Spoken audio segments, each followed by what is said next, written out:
Why is this? All right, so we are live, and I don't know why in the world.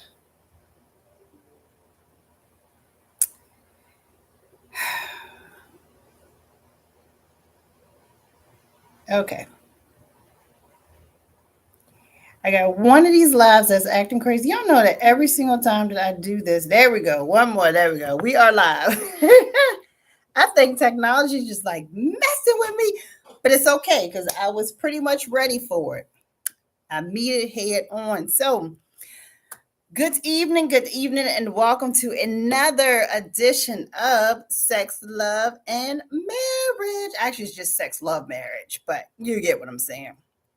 I am your favorite life coach and certified clinical sexologist, Coach K, with another great topic to get the conversations started. Now, tonight is, I know I say this every single time, but I'm serious. It's a really, really, really good topic.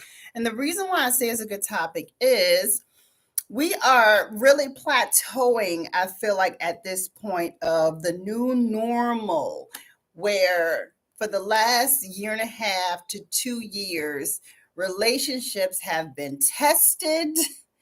A lot of relationships have started, many have ended, and some are just kind of in that weird ass place. So, this topic is probably one that's going to perk up some ears, and I definitely want you all to weigh in, whether you're catching it live right now or you're going to catch that replay a little later on. No matter what, I always like to hear your input on all of the topics. Mm, water is so awesome. Just wetting my whistle because once I get to going, I definitely don't stop. So definitely feel free to tag and share this video with anyone who you feel like could add value to the conversation, or someone who this may benefit or help. For those who are not too familiar with who I am, yes, I introduced myself as Coach K, but I am the owner and founder of Love and Intimacy 101 LLC, where I work with women and I work with couples, and I work in that capacity of growing intimacy so that you can have a more fulfilled and enjoyable sex life and sexual experiences. Because let's just be real, sex is amazing. It's a great form of communication, it's a great bonding tool for yourself and for you and your partner. So, tonight we're talking about the 7 year itch. Is it a fact or is it fiction? This is something that's been around for quite a long time. Many of you probably heard of it. Some of you may not have. I even put a poll up today that says, the 7 year itch, fact, fiction, or have you even heard of it? I heard of it when I was younger. And of course, like any young person, I'm thinking that it's literally like an itch that at a certain time in your life, you just have this itch that you can't get rid of.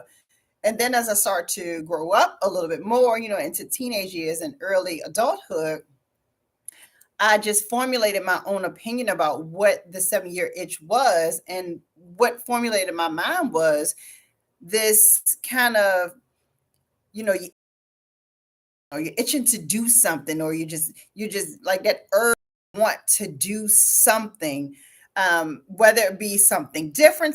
I don't know, but that's just what I formulated in my mind. And then as I grew even older and just reading about it, and even through the sexuality certification process, diving further into it, and as I work with couples, more defining it of that time period in people's relationships where things kind of get a little bit strained and rocky. So that's kind of the 7 year itch, is usually an indication that maybe one or both parties are getting to a place of complacency, and maybe one wants to do something that the other's not interested in. Communication kind of gets all weird, and somebody may even step out. So that's kind of some of the things that are associated with the 7 year itch.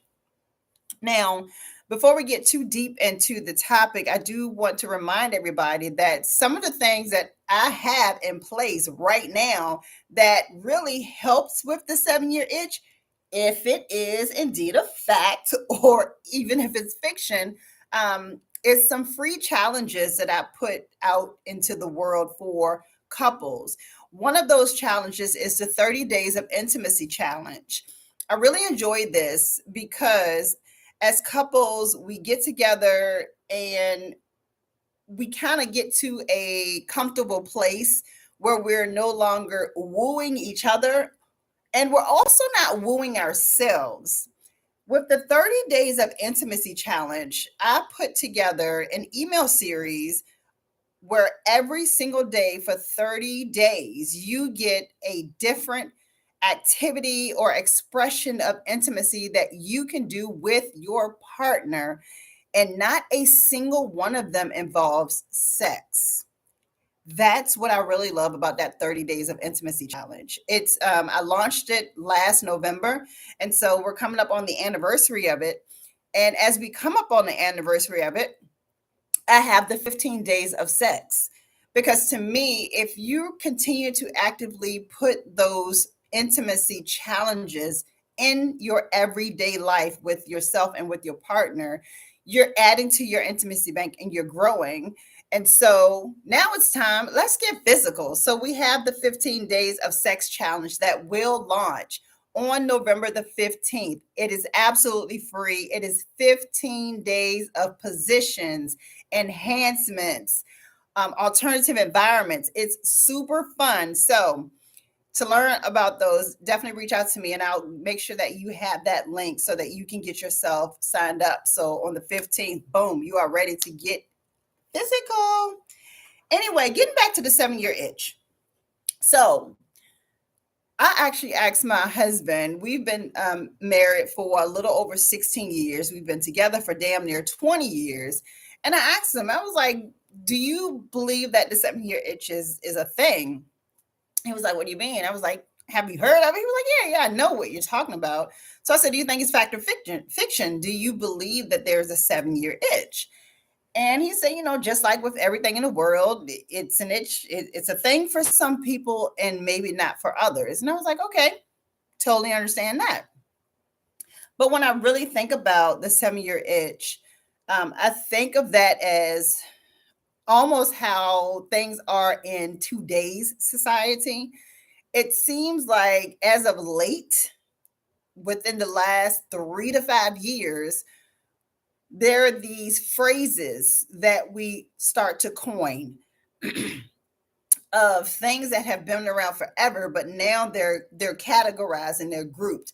Like we now have this alpha male, title that goes around, on this alpha female. Now people are being categorized as something, and so when I think of that, I think of 7 year itch. This was probably, I am speculating completely as to where this came from.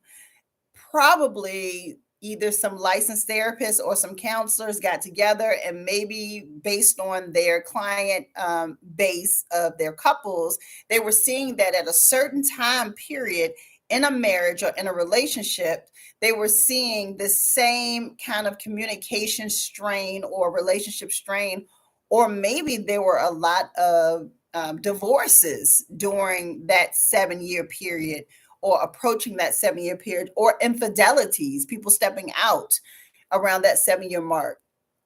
Is not super uncommon to hear about people who've been married for 20, 30, 40, 50, even 60 years, that early on in the marriage there was an outside child. And now everyone's finding out about this 45-year-old sibling that no one knew they had, where in the beginning of that marriage, someone stepped out. So, what is the 7 year itch? The 7 year itch is both fact and fiction. Yep, I said it. It's both because it is an active depiction of what happens in many, not all, what happens in many relationships and marriages just throughout time.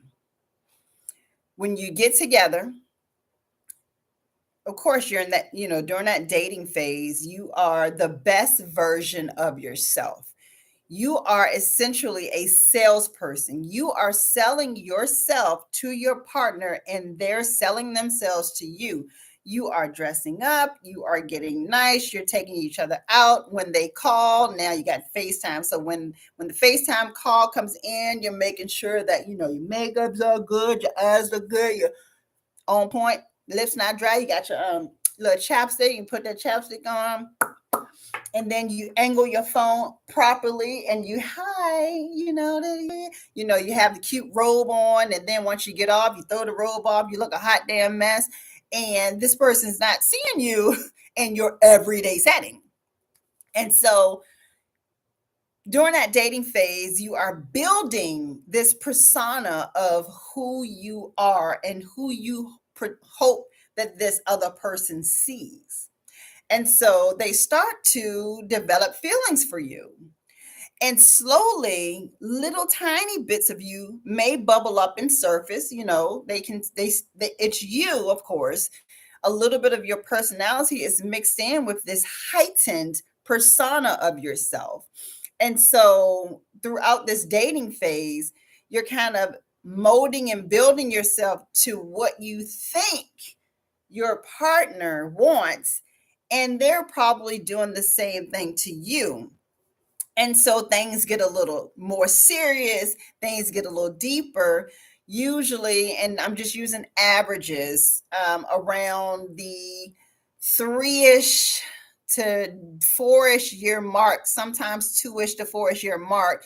We start talking engagement, so now we're getting engaged. And so now we're like, okay, things are getting pretty serious. And so a little bit, just tiny bits of yourself is coming through. You all are seeing each other's families. The families they're only going to bring you around the best versions of the family.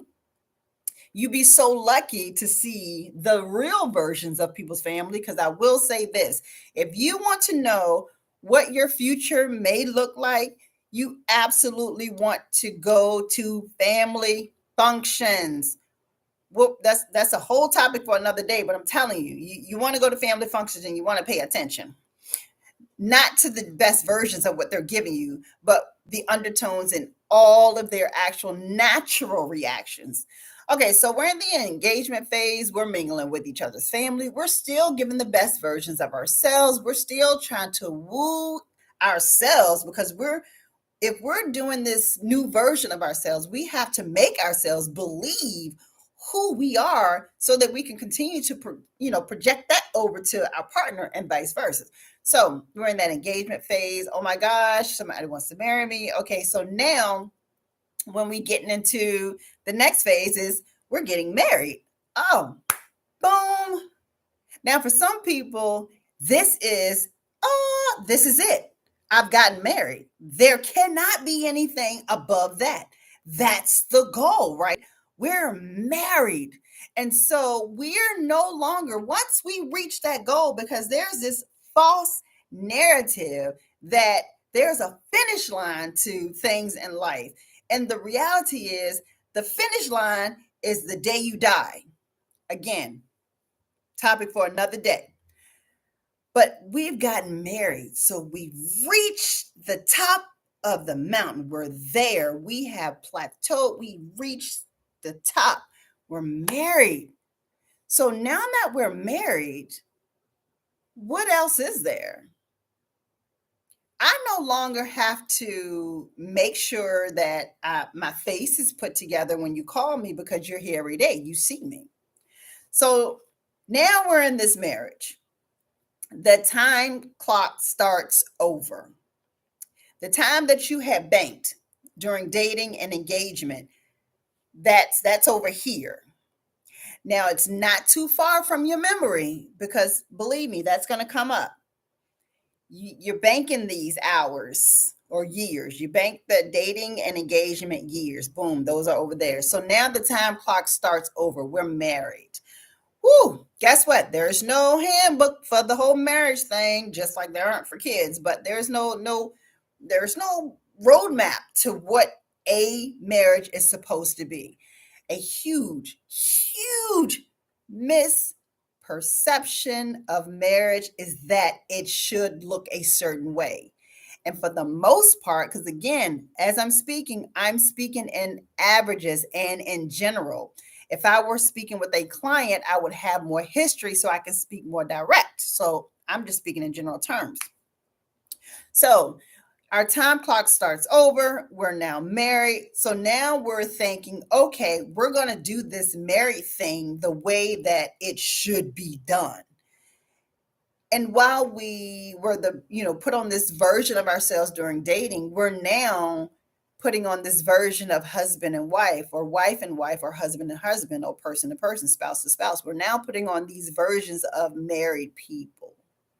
So what that means is I'm going to act as the best spouse, and you're going to act as the best spouse as we start the time clock over. Now we have life. We're married. We're working to maintain this now communal household. We have community property. We're buying things together. We're supposed to be making these decisions together. So in that first year of marriage, that honeymoon phase, woo-hoo-hoo, well, we're still coming out of the frills of dating. We bank those hours. We're still in the little frills of, okay, I remember you used to wine and dine me while we dated. And so we're still in the honeymoon phase. So every once in a while, I'm going to take you out. I might show up to your job and bring you a little lunch. I might want to make sure that I text you, hey, boo, how your day going? I may text you a little flirty picture. I'm going to do that because we're still on the high of the honeymoon phase. Why should anything change? Because we're married, right? We're at the top of the mountain. We've reached the goal. Well, eventually, life just starts to happen. And it's like, okay, now that we're no longer working towards a goal because we're married, what next?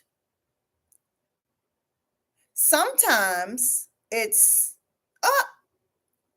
pregnancy. Woo, that's a new, a new level of height. But until we get there, what do we do with each other? We're married. We reached the goal. What do we do?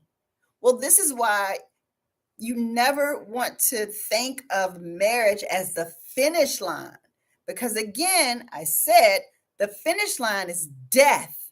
And so if we're always looking at the finish line, then we never make a milestone in our life our finish line.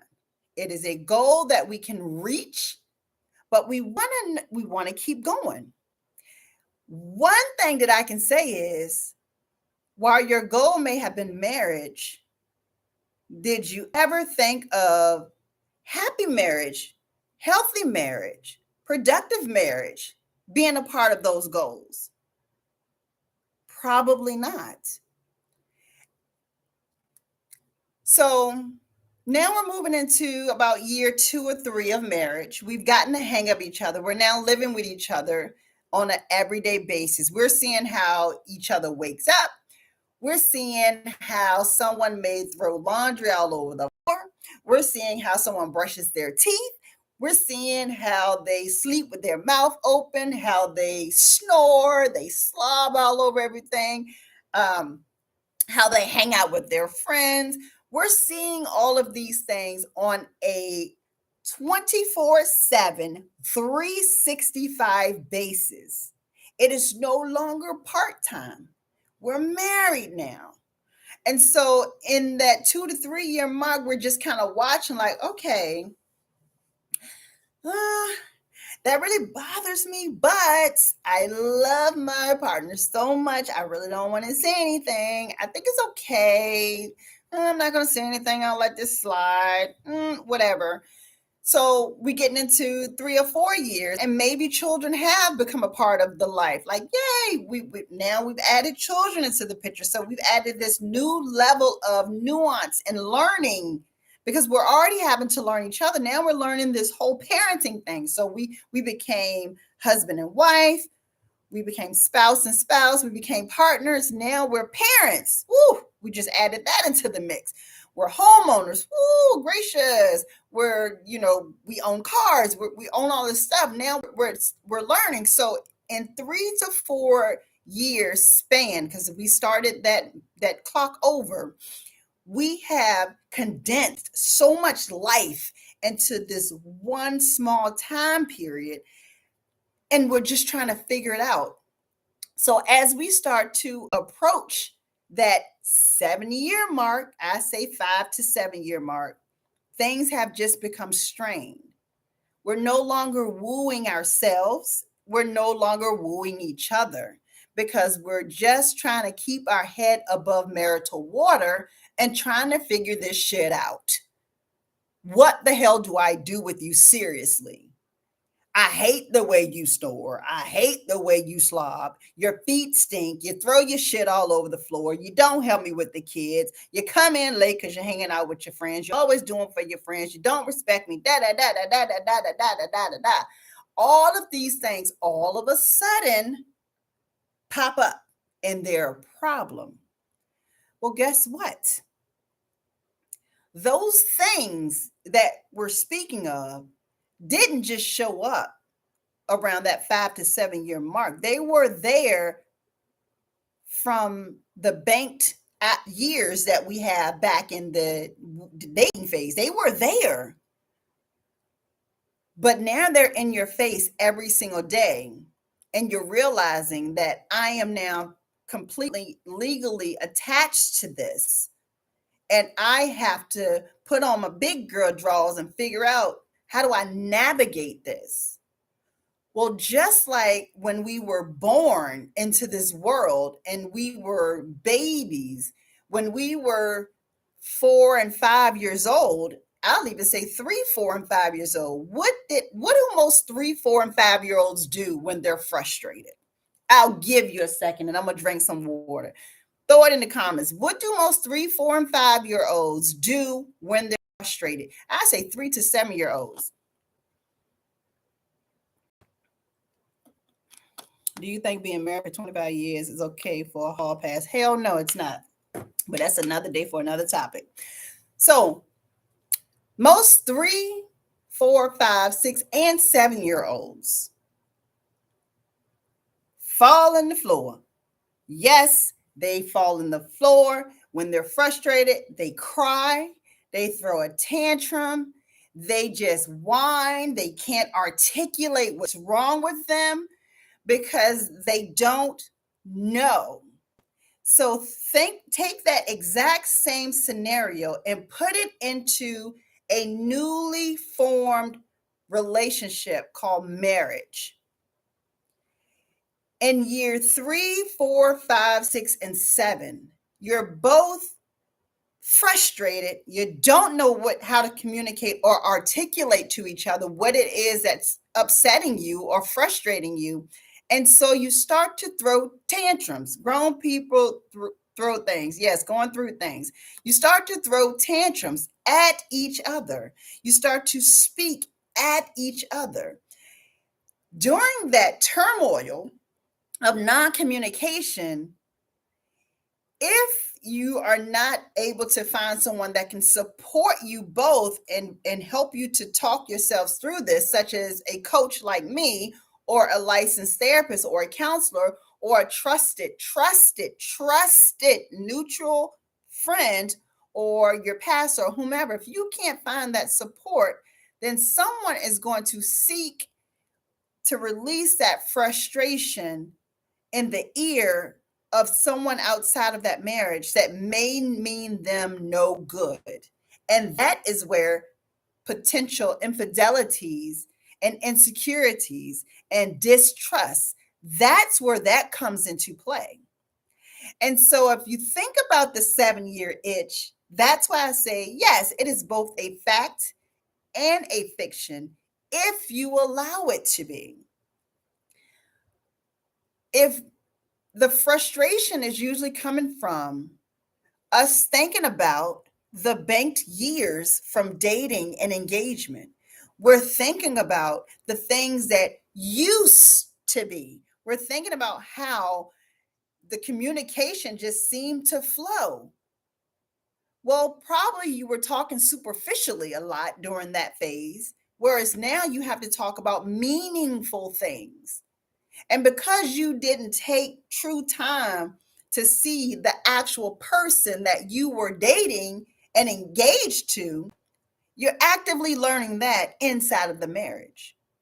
And not everyone is strong enough to allow themselves to be vulnerable enough to say, hey, I'm lost. I don't know how to articulate this frustration to you. But if we can sit down, let me tell you the things that bother me so we can walk through this. Why do you do XYZ? Because the reality is, who you married is who their mom and dad raised. Bottom line. You didn't marry this person who's actually your husband or your wife. You married who their parents raised. And so you two together, that's why the clock starts over at year 1, are growing together from infancy. So if you think of your marriage from infancy and how you were encouraged from an infant through toddler, through adolescent, through teen, through young adult, you were encouraged to express yourself, to grow, to walk, to talk, learn to eat. Same exact concept should be used in the marriage. Because by the time you get to year 15, 16, 20, 25, and 30, the communication, it flows because we know about every 5 years, there's going to be a new growth spurt in us, in you both. I always think of everything you do in life the same way as a growing child. From infancy to year 5, a shit ton of things happen. From age 5 to age 10, shit ton of things happen. 10 to 15, and so on and so on. So when you two got married, approximately every 3 to 5 years, there's a new growth spurt that is going to occur within you both that you will have to learn to communicate transparently and openly with in order to avoid this fact and fiction of the 7-year itch. Then we can throw that term just out the window. And we can understand that it's a communication, it is a growth, it is a learning curve that we have to do with each other. It is understanding that we didn't raise our spouse just like they didn't raise us, and that we're growing in this together. Whew. That time went so freaking fast, y'all. How fast was that? And I really, really, really, really, really, as always, appreciate you guys for being here with me for Sex, Love, Marriage, where we're here every single Tuesday night at 9 p.m. Eastern Standard Time on YouTube, Instagram, and Clubhouse. I encourage you to come over to YouTube, subscribe to the page. You can search Coach K 101, COACH KAY 101, where you can find all of the videos that we've done every single week. Literally every single week, there's a new video for you to watch with a new topic. I definitely appreciate you guys being here. We are going to be back next week. And this is really a good one because this speaks to the communication piece that I just talked about. Next week's topic is You Did It, but what was the request? It's when you become frustrated because you keep doing all of these things, but you never ask what your partner actually wants. Ooh, that is going, when I tell you that's going to be a good one, because that happens a lot. I am so happy that you guys were with me. And I want you to keep the conversation going. If I'm not here to be right, I'm just here to be heard and get conversation started. That's why I do these. Remember that we have the free 30 days of intimacy challenge, 30 days of intimacy, 30 days, 30 ways to express intimacy with your partner. None of them involve sex. How awesome is that? Launching on November the 15th is the second phase of that. For the anniversary, we're going to be doing 15 days of sex. Yep, you graduated. You got all that intimacy banked up. Now it's time to get physical. So, learn more about those by reaching out to me directly. You can either text or call 804-97-4551. Message me here on whichever platform you're listening to, and I'll make sure you have that link. Also, if you are in the Richmond, Virginia area, don't forget a few other activities that I have for you to ensure that you are always growing intimacy with yourself and with your partner. I have on November the 12th, Mind Fucked, which is a couples sensual touch class. Super fun, limited space. I like to say that it's a sensual touch yoga class because we do a little bit of stretching. But that is right here in Richmond, Virginia. We premiered it in Atlanta, Georgia back in September, and it was a hit. So you can get your tickets for that. It is available if you go to Mindfucked, that's PHUCKED 2022.eventbrite.com, or just reach out to me. I'll send you the link. And then for the ladies, on December the 3rd, I have the She Flow, which is the ladies sensual touch class. That is getting you in tune with you, making sure that you understand how you are from head to toe, sensuality. So I thank you guys for joining me. And also don't forget the 3rd annual Fools in Love Couples Retreat registration is open. That's only for 5 couples, period. 5 couples. That's all I will take because it is quality over quantity. So to learn more about all of those, definitely feel free to reach out to me. You can search me on every single social media platform, including TikTok. Yes, I'm there too, under Coach K 101. And I will see you guys right back here next Tuesday, 9 p.m. Eastern Standard Time. Keep the conversation going. #replay. Have a great night, everybody. Bye.